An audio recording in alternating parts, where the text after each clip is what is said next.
तो जीत के कौन आएगा? तुम आओगे जीत के, मैं जीत के आऊंगा। यही है ना। इसीलिए मोदी जी कहते हैं कि अब की बार 300 पार, अब की बार 400 पार। जरा बैलेट पेपर से मैदान में आओ ना यार, जब पता लगे कि कौन जीता और किसकी हुई हार। है नहीं है? इसलिए जो इलेक्शन कमीशन इंडिपेंडेंट था, इन मशीनों के निर्माण की वजह से वो इलेक्शन कमीशन पूरी तरह से सरकार के हाथ की कठपुतली बनकर उसी के लिए काम कर रहा है। आप लिख लो, मीडिया वाले लिख लो, नरेंद्र मोदी हिंदुस्तान का प्रधानमंत्री नहीं बन सकता। आप लिख लो, मीडिया वाले लिख लो, नरेंद्र मोदी हिंदुस्तान का प्रधानमंत्री नहीं बन सकता। आप लिख लो, मीडिया वाले लिख लो, नरेंद्र मोदी हिंदुस्तान का प्रधानमंत्री नहीं बन सकता। आप लिख लो, मीडिया वाले लिख लो, नरेंद्र मोदी हिंदुस्तान का प्रधानमंत्री नहीं बन सकता। आप लिख 2024 का जनरल इलेक्शन से पहले जॉर्ज सोरोस, पूरा कांग्रेस, राहुल गांधी, ध्रुव राठी, इनके जैसे लोगों ने काफी दुष्प्रचार किया था कि election commission of India Bharatiya Janata party के साथ मिलकर ईवीएम वीवीपैट मशीन्स में धोखाधड़ी कर रहे हैं और वो करेंगे भी और बीजेपी 400 पार हो जाएगा।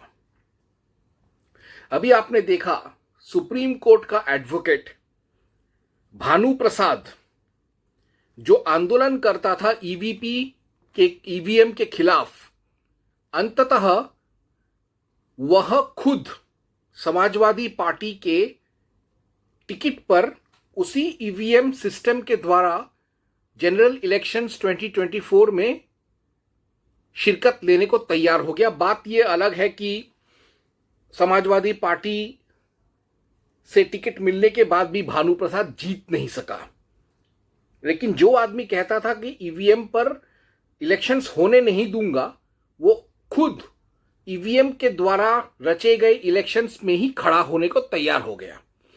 खैर, वो दुम दबाकर भाग गया। अब बात यह है कि अगर ईवीएम मशीन्स में बीजेपी ने गड़बड़ी किया होता तो मुझे एक बात बताइए, बंगाल में बीजेपी क्यों हारा? तमिलनाडु में तो उसे जीतना था अन्नामलाई के नेतृत्व में, लेकिन उधर भी हार गया, 0 सीट मिला। उत्तर प्रदेश में भी समाजवादी पार्टी ने अच्छा किया, बीजेपी से ज्यादा। वाराणसी और अयोध्या, खासतौर से अयोध्या में बीजेपी हार गया। राजस्थान में भी राजपूतों ने कांग्रेस का साथ दिया और बीजेपी कई जगहों पर हार गया। पूरे मुंबई में महाविकास अघाड़ी ने बीजेपी को हरा दिया।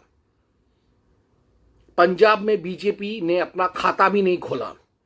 नागा प्रदेश में भी बीजेपी को हार का मुंह देखना पड़ा और बीजेपी का नारा था 400 पार, लेकिन वो 400 पार नहीं कर पाया। जीत गया मोदी, जीत गया बीजेपी, सरकार बीजेपी एनडीए का ही बना, प्रधानमंत्री मोदी ही बना, लेकिन उनको उतना सीट्स नहीं मिला, 400-500 सीट्स नहीं मिले।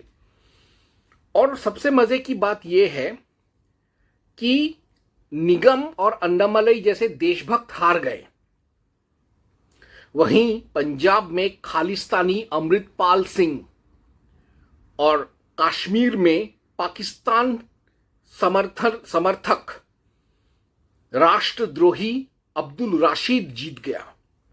तो इसी से पता चल जाता है कि ध्रुव राठी, कांग्रेस, राहुल गांधी, इंडी अलायंस, उद्धव ठाकरे, तृणमूल कांग्रेस, ममता बनर्जी और सारे वामपंथी और सारे फिल्म स्टार्स, इनका जो प्रोपेगेंडा था ईवीएम के खिलाफ, वह झूठा था। यह साबित हो चुका है प्रैक्टिकली, प्रत्यक्ष जमीनी स्तर पर।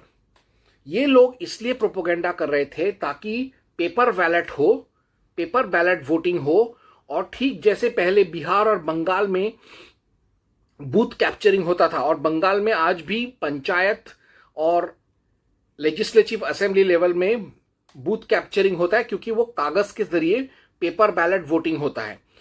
उनका यानी इंडी अलायंस का यह षड्यंत्र था कि पूरे भारत में पेपर बैलेट वोटिंग करेंगे और जहां जहां हमारा गढ़ है वहां पर हम बूथ कैप्चरिंग करके मोदी को हरा देंगे।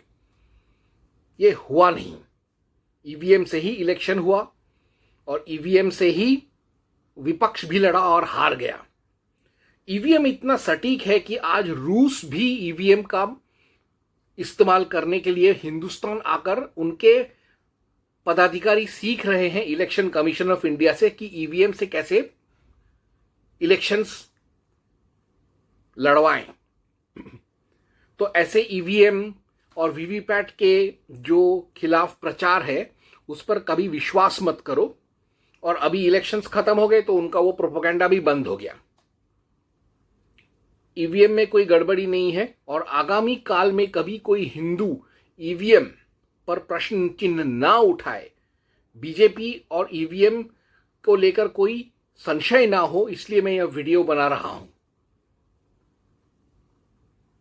ताकि आने वाले समय में आने वाली पीढ़ी को यह पता चले कि ईवीएम में कभी भी भाजपा ने किसी भी इलेक्शन में गद्दारी नहीं किया, गड़बड़ी नहीं किया, धांधली नहीं किया। यह सब जॉर्ज सोरोस और राहुल गांधी के जैसे और ध्रुव राठी जैसे उनके हरामी कुत्तों का प्रोपेगेंडा था और कुछ नहीं। ओम हनुमते नमः। हम लोग 4 जून के नतीजे चल रहे थे, मैं तो अपने काम में कुछ व्यस्त था।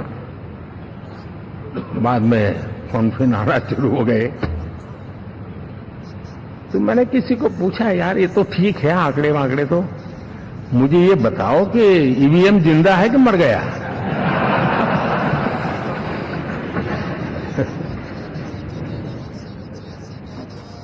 क्योंकि